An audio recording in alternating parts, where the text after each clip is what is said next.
La transfiguración de nuestro Señor Jesucristo.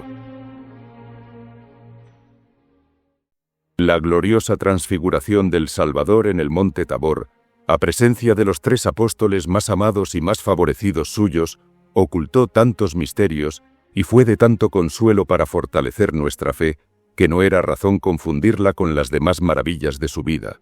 Por eso instituyó la Iglesia una fiesta particular de este singularísimo misterio, celebrándose ya en Roma desde el principio del siglo V y siendo aún más antigua su solemnidad en la Iglesia griega. No obstante el desprecio que el Salvador hacía de todo lo que sonaba a ostentación y el amor que profesaba a la vida humilde, escondida y retirada, quería con todo eso que sus discípulos formasen el debido concepto de su divinidad y le reconociesen por lo que era. Esto lo mostró en un viaje que hizo con ellos a varias aldeas de los contornos de Cesarea, junto al nacimiento del Jordán. Separóse un poco del camino para hacer oración, y acabada ésta, les preguntó, aunque lo sabía mejor que otro alguno, qué opinión tenían de él, llamándose Hijo del Hombre, según su costumbre.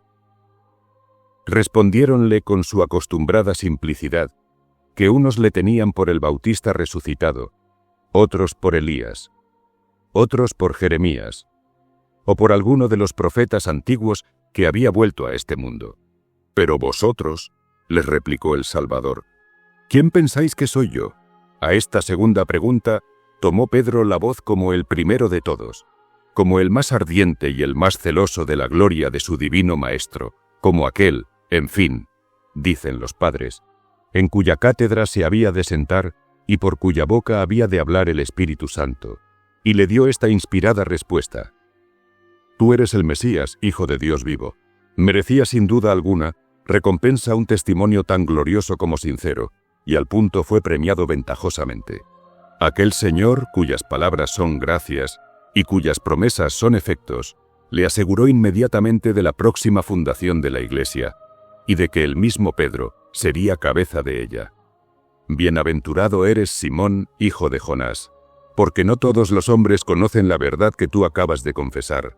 Ese conocimiento no lo debes a la luz de la razón humana, sino a la ilustración de la revelación divina. No tuvo parte en él la carne y sangre. Es muy superior al humano entendimiento, y solo pudo venir de mi Padre Celestial. Es cierto que soy el Mesías prometido, Hijo de Dios vivo, y yo mismo Dios en todo igual a él, pero aún no es tiempo de publicar esta verdad, y os mando que no la publiquéis. Antes de hacerlo es menester que padezca las mayores ignominias y la misma muerte de cruz por la redención de todo el género humano, satisfaciendo de esta manera a la justicia de mi Padre Celestial.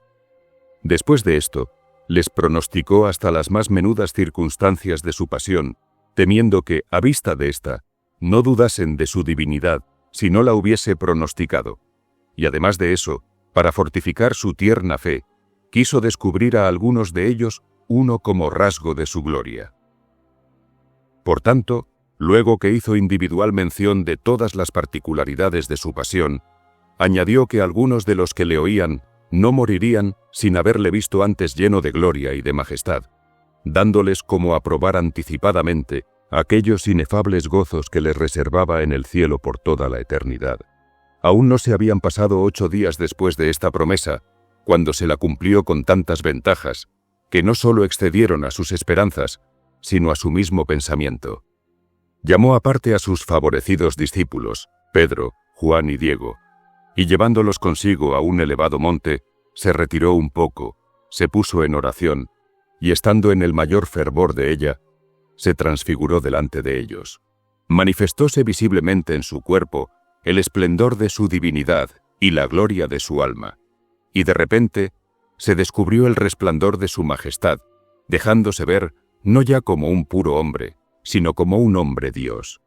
Apareció su semblante más resplandeciente que el sol, sus vestidos más blancos que la nieve, deslumbrando a los ojos su candor. Pero ni en los vestidos ni en el semblante hubo mudanza sustancial.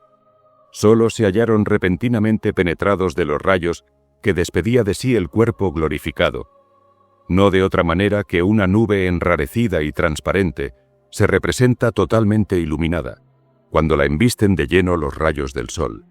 La transformación, dice San Jerónimo, añade esplendor, no quita el rostro. Antes, en cierta manera, se pudiera decir que la vida común del Salvador y su exterior ordinario y regular era una verdadera transfiguración, por ser ajeno de su estado connatural, y que lo que se llamó transfiguración era su estado connatural y verdadero, puesto que era menester un continuo milagro para suspender los efectos exteriores y visibles de su gloria y su divinidad. Solo con dejar obrar las causas naturales, necesariamente se había de representar siempre como entonces se representó. Pero no quiso el Salvador mostrarse solo en aquel estado glorioso. Dejáronse ver a sus dos lados Moisés y Elías. Aquel, su principal ministro de la ley antigua, y este, el más ardiente y el más celoso de todos los profetas. Dispuso el Hijo de Dios que aquellos dos grandes personajes se hallasen presentes a su transfiguración, para que los apóstoles entendiesen que la ley y los profetas daban testimonio de su divinidad, y se terminaban en su persona. Vivía entonces Elías, como vive ahora, y así se dejó ver en su mismo cuerpo natural. Pero el de Moisés, en sentir de Santo Tomás, fue extraño y aéreo.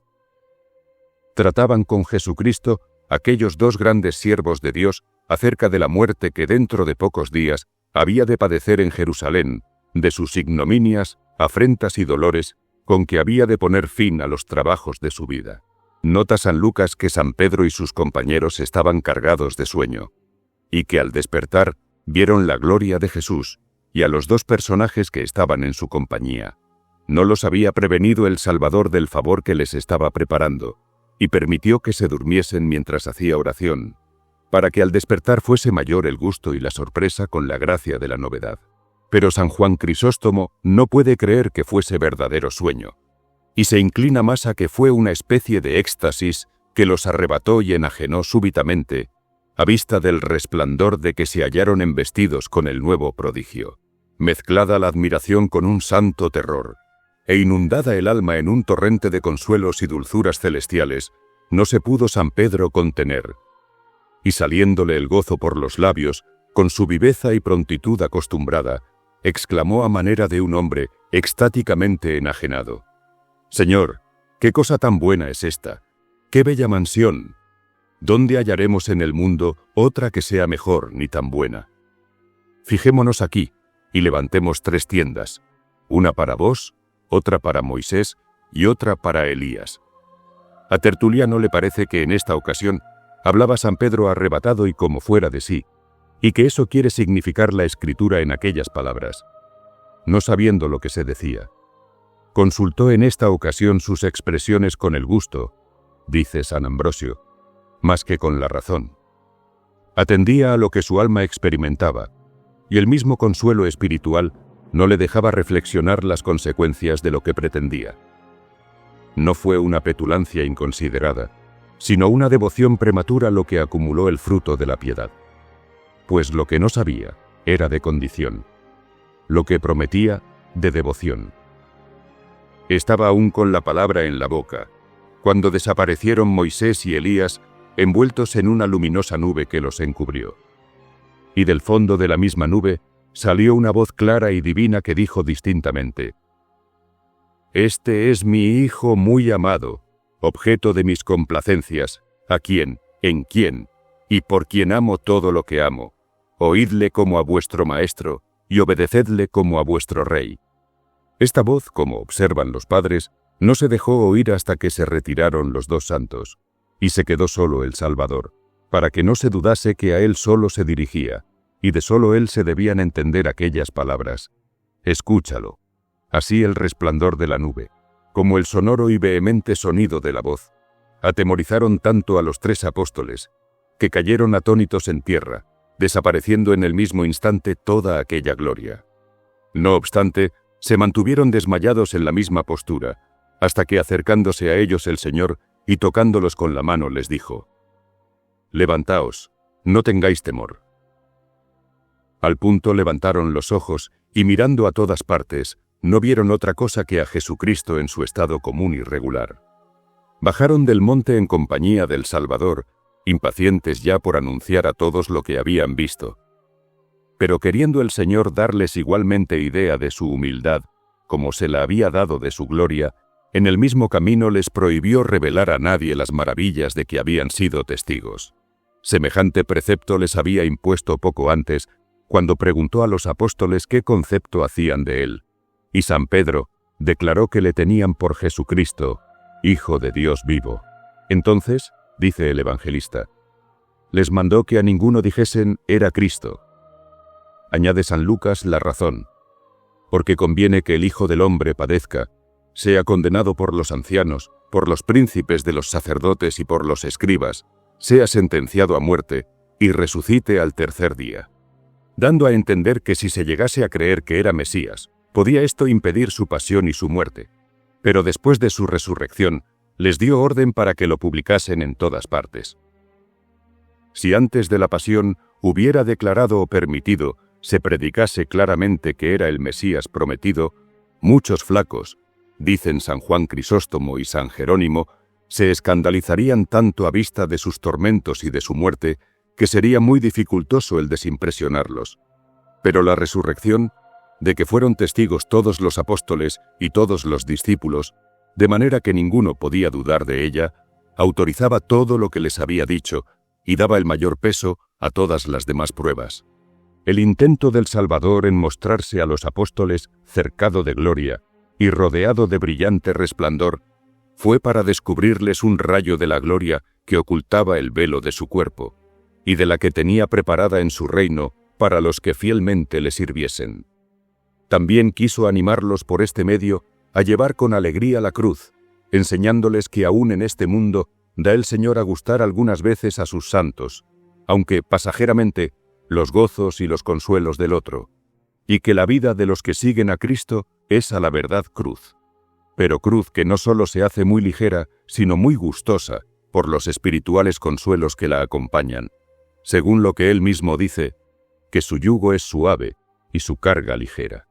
Escogió el Salvador para este misterio un lugar retirado y propio para hacer oración, dándonos a entender que no nos dispensa Dios sus favores, ni nos comunica su gloria en la publicidad, ni entre el tumulto del mundo, sino en el retiro, cuando estamos más desprendidos de los afectos de la tierra y elevados a la más alta perfección. Por eso Moisés y Elías tuvieron la dicha de ver a Dios, no en medio de las ciudades, sino en la soledad y en el monte. Tanta verdad es que, si queremos que Dios se nos comunique, debemos amar el recogimiento y el retiro, haciéndonos superiores a todo lo terreno. También dispuso Jesucristo que le acompañasen en el monte Tabor aquellos mismos discípulos que le habían de hacer compañía en el monte de los Olivos, para que fuesen primero testigos de su gloria los que después lo habían de ser de sus agonías. Si tenemos parte en sus dolores, dice San Pablo, también la tendremos en sus consuelos, si sufrimos, para que también seamos glorificados.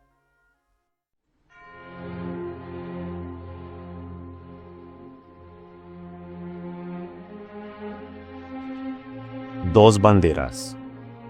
Ad maiorem Dei gloriam.